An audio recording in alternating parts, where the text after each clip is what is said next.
TET 9-10 में 104 अंक, 11-12 में 106 अंक। वर्तमान समय में एमआरएस और एकलव्य आदर्श आवासीय विद्यालय नवाड़ा दरभा जिला बस्तर छत्तीसगढ़ में आप चयनित हैं और आपने JRF पहली बार सफलता नेट JRF की थी और बहुत ज़्यादा समय नहीं हुआ, बहुत कम समय में आपने इस परीक्षा को पूर्ण किया और इसमें आप वर्तमान में एमआरएस में और आप भी 10 से 12 बैच से हैं जो अभी हाल ही में आपका बिहार में चयन हुआ है जूनियर।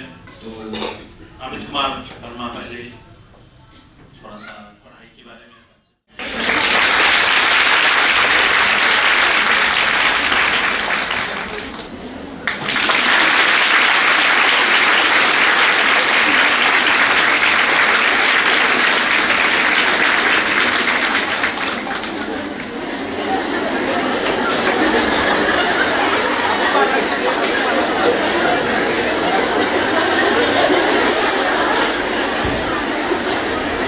आप भी तो आरोल है ना, कहीं कहीं आपका भी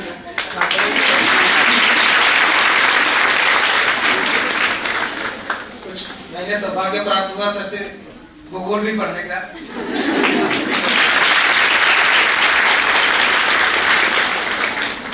सौभाग्य से आज बहुत अच्छा दिन है। मैं 2020 महीना दिसंबर ही था और आज दिसंबर है। सौभाग्य प्राप्त हुआ, साथ में पुस्तक सर की लॉन्च हो रही है तो और अच्छा लग रहा है। यहाँ आकर के एकदम परिवार जैसा लग रहा है। सर ने कहा कि चले जाइए, वापस जाएंगे तब चले आना। मैंने कहा नहीं सर, मैं पहले आप पुस्तक लॉन्च कर रहे हैं तो मैं यहीं रुकूंगा, घर बाद में जाऊंगा। सर से मिलने के बाद में रात में 11 बजे 11:30 बजे मैं फिर वापस रूम पे गया और सुबह से इंतजार कर रहा हूँ। 10 बजे ही आ गए। यहाँ आकर के पता ही नहीं चलता है कि मैं घर में हूँ या बाहर हूँ। तो कितना सौभाग्य अच्छा है कि आप लोग भी यहाँ पे हैं, सर के सानिध्य में हैं और ये पुस्तक सर का आशीर्वाद समझकर रखिएगा सब लोग। सर का आशीर्वाद है और आपको चढ़ने का एक नया पायदान मिल रहा है। तो मैं चाहता हूँ कि मैं भी इस आशीर्वाद को लेकर के छत्तीसगढ़ जाऊँ और वहाँ से कुछ और नया करके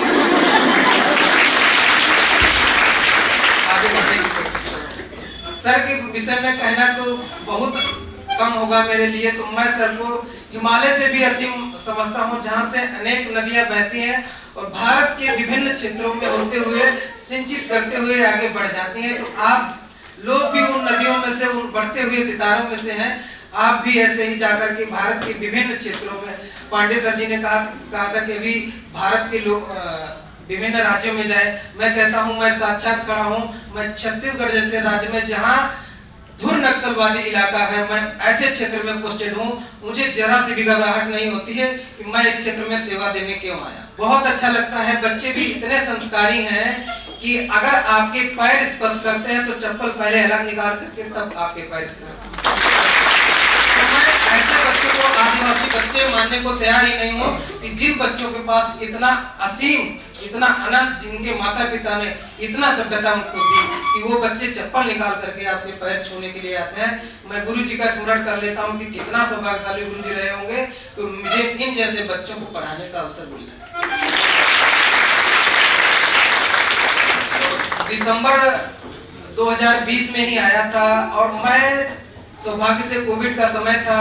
एक दिन मन में जिज्ञासा जगी कि हिंदी से बीए करने के बाद एमए चल रहा था मेरा, तो मैंने सोचा कि आगे बढ़ना है तो कुछ करना पड़ेगा। तो तैयारी के लिए, उससे पहले मैं प्राइवेट विद्यालय में शिक्षण का कार्य भी कर रहा था साथ में। तो कोविड के समय मैंने यूट्यूब पे सर्च करना स्टार्ट किया तो 2-3 और प्रयागराज के और भी कोचिंगों के नाम आए, लेकिन सर ने उसी समय पढ़ाना स्टार्ट भी किया था और मैं YouTube के माध्यम से सर से जुड़ा। मेरे साथ किसी भी प्रकार का कोई संपर्क नहीं था। मैं YouTube पे देखते देखते और जैसे ही जिस दिन से स्टार्ट किया मैंने सर को देखना, उसी दिन से मैंने डायरी में नोट्स बनाना स्टार्ट कर दिया। तो लगभग रीतकाल चल रहा था। रीतकाल का लगभग पूरा नोट्स सर YouTube पे पढ़ाए थे और मैं जैसे ही खत्म हुआ, बीच में क्लासें बंद हुई कुछ महीने के लिए, तो बड़ा मुझे अजीब लगने लगा। तो मैंने कहा कि अब यहाँ रुकना मेरे लिए अच्छा नहीं है, अब प्रयागराज के लिए निकलना चाहिए। तो मैं रात के 11 बजे घर से निकला, एक ट्रक आ रही थी, उस पे सवार हुआ एक साथी और था, दोनों लोग सवार होकर के यहाँ मैं 5 बजे पहुंचा। 5 बजे जब पहुंचा आके तो मैं सीधे उसके रूम पे गया, बैग रखा, शाम को स्नान वान करके बाद शाम के सर से मिलने आया। उस समय सौभाग्य से टेस्ट ही हो रहा था, मैं सर से मिला तो उन्होंने कहा कि आप आ जाइए और तुरंत यहाँ, तो मैं यहाँ से जाकर के तुरंत रूम खोजना स्टार्ट कर दिया और मैं लाया कुछ भी नहीं था। एक सर कैसे कह रहे थे कि बैग लाया था, मैं बैग लाया था और कपड़े लाया था, इसके अलावा मेरे साथ कुछ भी नहीं था। और जाकर के तुरंत मैंने रूम खोजा 2200 रुपए का और अगले दिन से वहां पे सामान लेकर के मैं शिफ्ट हो गया और चालू कर। मैं सोचा कि मैं कहीं नहीं जाऊंगा, सर से मुझे इतना अच्छा लगा पढ़ने में कि मैं बता ही नहीं सकता। मुझे इतने यूट्यूब पे और भी और देखे कुछ लोगों के अपना कोई भी दावा करता हो, लेकिन सर के मुकाबले में प्रयागराज में हिंदी के मामले में तो कोई नहीं।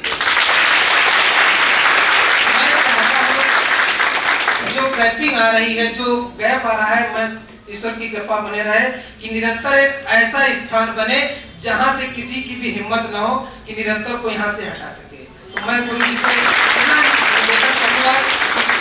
आप सबका सहयोग और गुरु जी का प्रयास ऐसी जगह स्टेबल हो कि जहां से पूरे भारत में लोग निकले और कहें कि फलाने जगह पे जो है यहाँ पे सर अपना कोचिंग चला रहे हैं। ये नहीं कि किसी किराए की बिल्डिंग में, मैं चाहता हूँ सर का अपना कोई स्थान हो जहाँ सर ऊंचाइयों पर हम लोगों को ले जाने की कोशिश करें।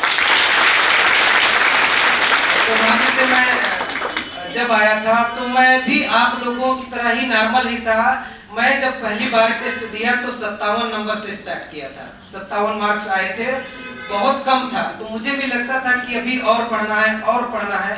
पढ़ते पढ़ते 2022 में जब स्टार्ट हुआ, 21 का लास्ट आया तो मैं नेट का फॉर्म भरा। तो नेट का उससे पहले मैं एक बार और दिया था जब वहाँ कोचिंग करता था। तो मैंने सोचा कि देखते हैं डाल करके, तो वहाँ पे मेरे 67% जो है नंबर आए बिना पढ़े हुए। तो मेरे अंदर कॉन्फिडेंस और डेवलप हुआ कि अगर मैं बिना पढ़े 67% नंबर ला सकता हूँ तो पढ़ने के बाद तो मैं और भी ला सकता हूँ। तो फिर मैं जब यहाँ आया पहली बार ही दिया और यहीं प्रयागराज में ही सेंटर पड़ा और पहले प्रयास में ही मेरा नेट क्वालिफाई हुआ। और जैसे ही दिसंबर खत्म होता है और फिर से 22 स्टार्ट होता है, पुनः जब मैं परीक्षा दिया तो दूसरे प्रयास में मेरा जेआरएफ होता है और इतना कॉन्फिडेंस डेवलप होता है। उसके तुरंत बाद जवाहर नवोदय विद्यालय जेएनवी का जो है पेपर होता है और प्रवक्ता के लिए मेरा चयन होता है। 20 सीटों पे मैं इंटरव्यू देने के लिए जाता हूँ। तो मुझे और कॉन्फिडेंस मिल जाता है कि अगर 20 सीटों के लिए मेरा इंटरव्यू में चयन हुआ है, कहीं न कहीं मैं और आगे बढ़ रहा हूँ। तो जब मैं इंटरव्यू के लिए तैयारी भी सर से किया था तो कुछ कमियां रही। पहली बार था, पहला इंटरव्यू था, जीवन का पहला ऐसा मौका रहा कि मैं कुछ नहीं कर पाया या मेरी ही कमी रही। तो मैं चाहता हूं कि आप लोग भी जाएं तो सर से एक बार ऐसे इंटरव्यू के लिए सर स्पेशल वैसे भी चलाते हैं, आप भी सर से अनुभव लेके जाएं कि जो मैं गलतियां किया हूं वो आप लोग से ना हो। तो दूसरी बार में मैं जब उसी समय बिहार में आया, सर ने मना कर दिया कि सबसे पहले जब विज्ञापन आया बिहार का, सर ने बोला कि आप लोग बिहार जाएंगे। तो मैंने कहा कि ठीक है सर, आप अगर चाहते हैं कि बिहार न जाएं तो हम स्टेट का फार्म ही नहीं भरेंगे। तो जो पहले वाला स्टेट हुआ था, हम कई हमारे बैच के लोग थे, करीब 30-35 लोग, किसी ने नहीं भरा था। साथ में हमारे भाई राहुल पटेल जी भी खड़े हैं, इन्होंने भी कहा कि हम भी नहीं भरेंगे।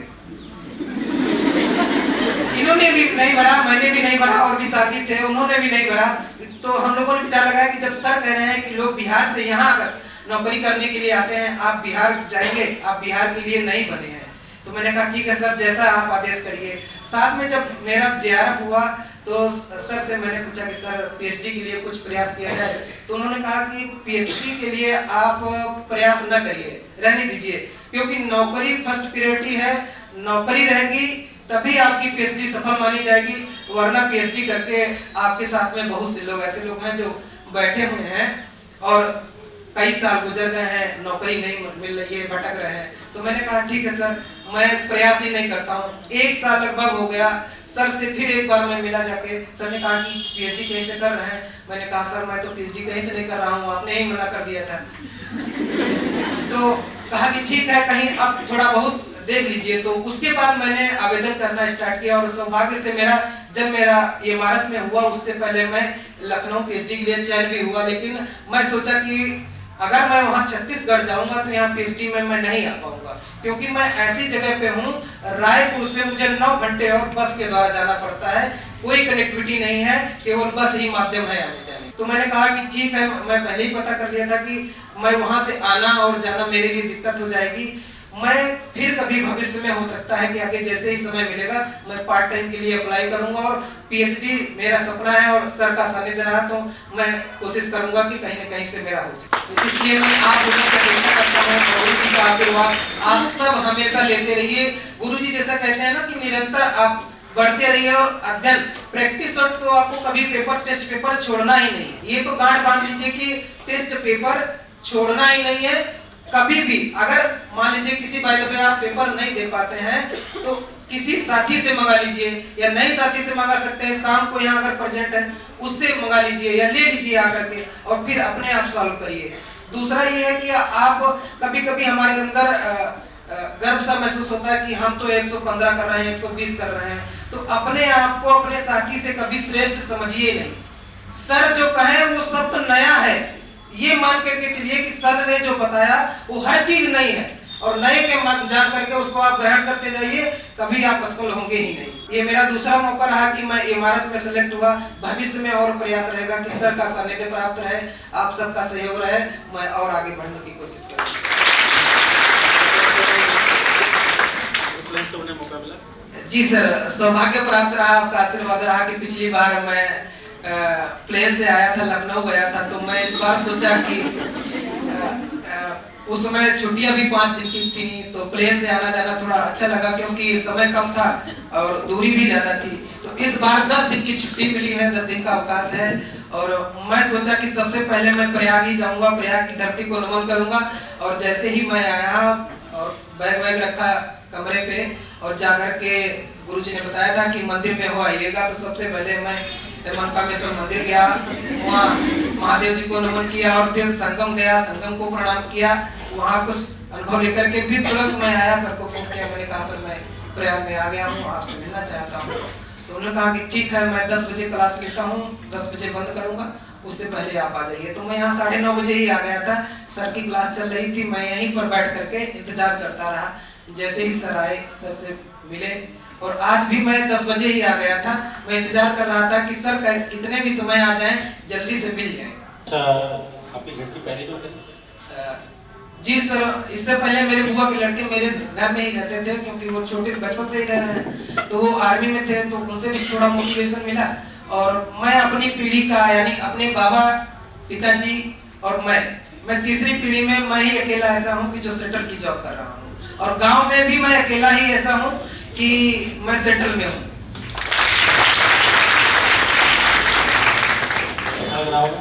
जी सर। अच्छा, कभी टेस्ट में मेडल पहने हैं?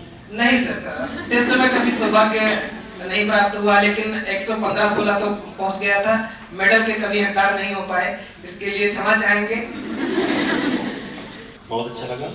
और जिस समय हमारा एमआरएस हुआ, मैं चाहता हूँ कि सर उस समय अगर 1 महीने पहले या 15 दिन पहले भी एमआरएस के लिए सर अगर आ गए होते, तो जो संख्या कम दिख रही है एमआरएस में, सर का सानिध्य अगर प्राप्त हो गया होता, तो जैसे हम लोगों ने बिहार में परफॉर्म किया था पहले, उससे कहीं ज्यादा एमआरएस में लोग हिंदी के सिलेक्ट, क्योंकि सब लोग ज्यादा से ज्यादा जो है डिस्क्वालीफाई हुए हैं, अंग्रेजी की वजह से ही बाहर हुए हैं।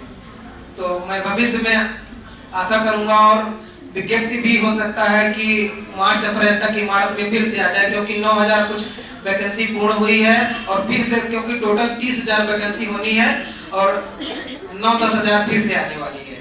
तो मैं सर से आशा चाहूंगा कि भविष्य में आप हम लोगों का मार्गदर्शन करें, क्योंकि ज्यादा से ज्यादा हम लोग चलें।